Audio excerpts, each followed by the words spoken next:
هاي، ازيكم حلوين؟ عاملين ايه؟ يا رب تكونوا بخير. لسه مشتركش في القناه يدوس اشتراك اسفل الفيديو وفعل الجرس عشان يوصلكوا كل جديد بقدمه، واعملوا شير ولايك وسبسكرايب وكومنت. كل سنه وانتم طيبين ويعود عليكم الايام بخير يا رب وكل اللي عنده امنيه كده ربنا يحققها له، ويبقى رمضان كريم كده علينا كلنا. آم، وحشتوني من الفيديو اللي فات كالعادة. ميرسي على الكومنتس الحلوة اللي انتوا بتكتبوها لي، وبفرح قوي لما بلاقي حد كاتب لي انا كنت ناسية حاجة وانتي فكرتيني بيها، او لسه كنت قاعدة بفكر هجيب ايه والفيديو بتاعي جه قدامي. الصراحة بفرح قوي بالكومنتات دي. يا رب اكون بفيدكم، ويا رب اكون حاجة بتفيدكم. وبرضو الكومنتات النيجاتيف الحاجة كتير وزحمة وي. الحمد لله انا تقريبا من القنوات اللي ما بتجيلهاش. انا قناتي صغيرة بس يمكن ما بتجيليش كومنتات نيجاتيف كتير خالص، ولا حتى ديسلايك كتير قوي. مع اني انا لقيت في اخر فيديو 2 ديسلايك بس مش عارفة مين اللي عاملهم. بس ما فيش مشكلة، اكيد يعني في ناس رأيها يحترم فوق دماغي. بس الحمد لله ان انا في الغالب الناس بتعجبها الفيديوهات. وانتوا كمان بيعجبكم الفيديوهات، فاللي بيعجبه بقى الفيديو ما ينساش يدوس شير ولايك وسبسكرايب للفيديو عشان القناة تكبر بيكم. ويلا بينا بقى نبتدي الفيديو عشان ما اطولش عليكم. مشترياتي النهاردة بسيطة وما ينفعش تستغني عنها في مطبخك. هتسهل عليكي حاجات كتير قوي، مش تافهة خالص والله، حاجات مهمة جدا. حاجات عملية وهتسهلك عليكي وقفتك والاكل والحاجات دي كلها. مشتريات النهارده كلها من فتح الله جملة ماركت، ما عدا حاجة واحدة بس اقول لكم عليها. بس كده. اول حاجة اللي هي بما ان احنا عملنا فيديو المشتريات بتاع الازاز، فدول بقى حاجتين كده انا شبطت فيهم جبتهم. حاجة يعني شبطت فيها وجبتها، فهوريها لكم الاول بعد كده هنبدأ الفيديو بتاعنا. اللي هي طقم الكوبايات ده، هو مش طقم، هي كوبايتين كده. بصوا، زي اللي بتبقى عند بتاع عصير القصب، حلوه قوي قوي قوي قوي قوي، وخامتها مش عايزه اقول لكم تقيله قد ايه. دول الاتنين كانوا ب20 جنيه، 25 جنيه. تمام. ماما كانت عايزه تجيب لي 4 بس انا جبت 2 بس. من الشارع كده عادي لقيتهم، بس عايزه اقول لكم ان هما تحفه وشكلهم تحفه وخامتهم تحفه، فعجبوني جدا جدا جدا جدا جدا. فبس دول الكوبايتين اللي انا جبتهم، قلت ابدا بيهم الفيديو معاكم عشان نبدا بقى نشوف الحاجات اللي انا اشتريتها من فتح الله كلها النهارده. بس عايزه اقول لكم ان هما تقال بطريقه غير طبيعيه، انا كنتش مصدقه ان هما 2 بس، كنت بحسب كمان في واحده ثالثه هنا يعني. اول حاجه اشتريتها من فتح الله اشتريت المضرب ده ستانلس، تحفه تحفه تحفه وتقيل جدا. كان في منه الحجم الصغير والحجم الكبير. الصغير كان ب15 والكبير كان ب20. يعني لا، الصغير كان ب20 والكبير كان ب25 او بالمنظر ده، ومكتوب عليه ستانلس ستيل اهو من هنا. مش عارفه هبان ولا لا. بس هو طبعا انا مش جايباه عشان انا طبعا عندي سيراميك وتيفال. هبقى اوريهولكوا طبعا، وكمان هجيب جرانيت. فطبعا مش جايباه كده، انا جايباه مثلا لو هضرب بيض، كيكه، حاجه كده براونز. طبعا هي ماما اللي قالت لي الصراحه الاستخدامات دي، قلت لها انا جبته ليه يعني، المفروض اجيب السيليكون. وانا كنت وريتكم كذا واحد سيليكون في الفيديوهات اللي فاتت. فقالت لي ده يعني لو هعمل حاجه في بوله او حاجه، مش طبعا في الحلل لان الحلل يبوظها. فهو الحجم الكبير وعجبني جدا، واللون الموف طبعا كالعاده عشان انا بحبه. كان فيه اللون ده واللون اللبني، فانا جبت اللون الموف. ده كان عامل 25 جنيه. جبت كمان دي بتاعه استنى عشان هي بتبين الصورة، بتاعه الليمون. دي انتوا عارفينها طبعا. تحفة تحفة تحفة. بس انا كنت جايباها قبل كده طبعا، كانت عاملة 13 جنيه زي ما انتوا شايفين. الخامة بتاعتها تقيلة جدا. هو الاستانلس بيصدي، بس مش عارفة بقى يعني ايه نظامها.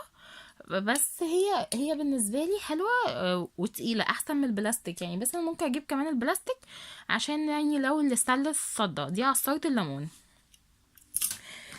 طبعا الاسعار دي قديمه. جبت كمان ده. دي بتاعه التوم، مدق التوم او هراسه التوم، ان انت بتحطي التوم جوه كده وتهرسيه فيطلع من الناحيه دي مهروس كده كله او مدقوق. بصوا هراسة التوم دي خامتها تقيلة قوي قوي قوي، وكانت عاملة 20 جنيه زي ما انتوا شايفين. وهي ايد بتاعتها كده، وفي الجنب ده زي بزابيس كده بتدق. فحاجة انا بحب الصراحة حاجة فتح الله في الادوات المنزلية قوي، بتبقى لا يعلى عليها يعني، بتبقى الخامات كمان بتاعتها حلوة جدا جدا جدا جدا. جبت كمان دول طقم المصافي دول، انا ما كنتش عارفة ان هما موجودين عندي الصراحة. آه بصوا الخامة بتاعته، انا كنت مورياكم في فيديو يعني كام فيديو فاتوا، مش عارفة فاكرة انه فيديو بالظبط، كنت مورياكم ان ماما جابت لي طقم برضو من ده. بس الصراحة الخامة بتاعت ده احسن مليون مرة. وانا كان نفسي اجيب الصغننة دي بتاعت الاعشاب او بتاعت اي حاجة مش عارفة بتاعت ايه، ودي بتاعت الدقيق، ضيقة جدا حلوة جدا، هتساعدني في نخل الدقيق قوي. فلقيتهم الواحدة كان مكتوب عليها دي ب5 جنيه، ودي مش عارفة ب5 او مش عارفة ب9.5 تقريبا، والصغيرة مش عارفة مكتوب عليها كام، بس كانوا من فتح الله يعني. الحاجات دي بتبقى اسعار فتح الله اللي مكتوب عليها. تمام كده. جبت كمان ده اكتر حاجة عجباني في الموضوع ده. ده اللي هو بيبقى بتاع الشوي اللي عند الراجل. على فكرة انتي مش شرط تشوي بيه في شواية فحم، ممكن تشوي بيه على البوتاجاز عادي خالص. بتحطي صينية وتحطي فيها فحم.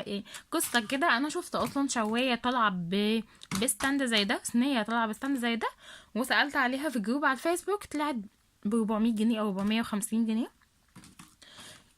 هو ده ممكن يكون كان غالي شويه لان ده خامته تقيله، وستانلس برضو بتاعه كويس جدا. بس خلينا متفقين ان حتى لو ستانلس كويس قوي يعني، بتوع المحلات بيجيبوا حاجه برضو نظيفه عشان تعيش معاهم.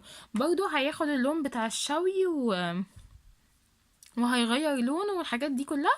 فبرضو مهما يعني مهما جبنا حاجه نظيفه، مع لو انت هتشوي فيها على مرات كتير وما نضفتهاش كويس وكده، هتاخد اللون اللي هو الاسود بتاع الشوي ده. بصوا هي بتيجي بايد خشب كده، وفيها سلسله كده بتتفتح، هي المفروض بتتفتح بس هي متبرشمه. دي بتاعه الفريخ. جايبه واحده تانية للحمه. اهي بالمنظر ده. هتقولي لي بقى اشمعنى دي بتاعه الفراخ ودي بتاعه اللحمه؟ اقول لكم انا ليه. الفراخ بتبقى كبيره شويه وبتبقى عريضه، فدي اعرض، بتاعه الفراخ اعرض، وكمان سمكها من جوه انا مش عارفه هيبان لكم ولا لا، بس مرتفع كده شويه. لكن دي اكنهم الاتنين حتتين على بعض كده. اللحمه دايما اللي بتتشوى بتبقى سمكها شرايح كده، فما بيبقاش ليها سمك عالي. فدي بتاعت اللحمه ودي بتاعت الفراخ. اسعارهم ايه؟ هما فرنج 50 55 نفس برضو. بصي هي نفس الايد، ماركه اسمها اكسلاند. اسعارهم هما الاسعار دي، ما اظنش ان هي اسعارهم حاجه اكتر من كده. 50 55 45 55 فرنج ده كانوا فتح الله وموجودين لحد دلوقتي هناك. وانا يعني انا بحب الماركه بتاعت اكسلانت دي قوي قوي قوي قوي في معظم الحاجات دي. وانا معظم حاجاتي زي ما انتوا عارفين شاريها من فتح الله، قسم الادوات المنزليه الهايبر. يعني الناس اللي من العجمي هتعرف مول عجمي ستور الهايبر، بس دلوقتي اي فرع بقى فيه عادي مفيش اي مشكله يعني. اخر حاجه بقى اشتريتها النهارده الطقم ده، طقم الكنك ده الستانلس. حاجه كده تحفه تحفه تحفه تحفه. هو مكتوب عليه ستانلستين ستيل. هو تركي يعني، هو تقريبا تركي. بس عايزه اقول لكم ان هو خامته تحفه تحفه تحفه، ووقتها كمان كان غالي يعني كانش رخيص. هو برضو اكسلانت، هو ماركه اكسلانت زي ما انتم شايفين. الحاجات دي في الستانلس بجد حلوه قوي قوي قوي. طبعا مكتوب عليها ستانلس 18/10، ده حاجه كويسه برضو جدا. فانا ماما جابتهولي الصراحه، انا معرفش. هما كاتبين كمان عليه المقادير، يعني مش المقادير، يعني مثلا الكنكه الصغيره بتاخد 3 كوبايات، الكنكه الكبيره بتاخد 5 كوبايات، الكنكه الوسط بتاخد 4 كوبايات. استنوا هطلعهم من الستاند واوريهولكوا. بصوا هو ستانج كده زي ما انتوا شايفين ب3. انا مش عايزه بس اوريهولكوا قوي لان هو مظاهر، بس يا رب تكونوا شايفاه. هو بس هم ستاند كده ب3 كنكات. حلو جدا وخامتهم حلوه جدا وتحفه بمعنى كلمه تحفه بجد يعني. فبصوا هشيله بسرعه لان انا مقلقه ان انا ظاهره فيه. بصوا كان هيقع. بس كده. معلش هو معرفتش اوريهولكوا كويس اوي، بس هو الخامات بتاعته حلوه جدا جدا جدا جدا. بصوا بصوا الخامه فظيعه بجد، الخامه جباره. بصوا حتى الكنكه الكبيره دي تحفه، وكان غالي جدا ساعتها يعني. كان مش كان غالي جدا، بس هو كان غالي على وقته يعني. هو من سنه او حاجه كان عامل 235. 235 ده كان ستانلس تركي. بس كده، يا رب ما كنتش طولت عليكم، يا رب يكون الفيديو عجبكم. ودي مشترياتي النهارده من فتح الله. لو عجبكم الفيديو ما تنسوش تعملوا شير ولايك وسبسكرايب وكومنت، وزي ما قلت لكم اي حد عايز يعمل تعاون يسيب لي في الكومنتات تحت عشان نعمل تعاون سوا وانا هتواصل معاه. بس كده، يلا باي باي.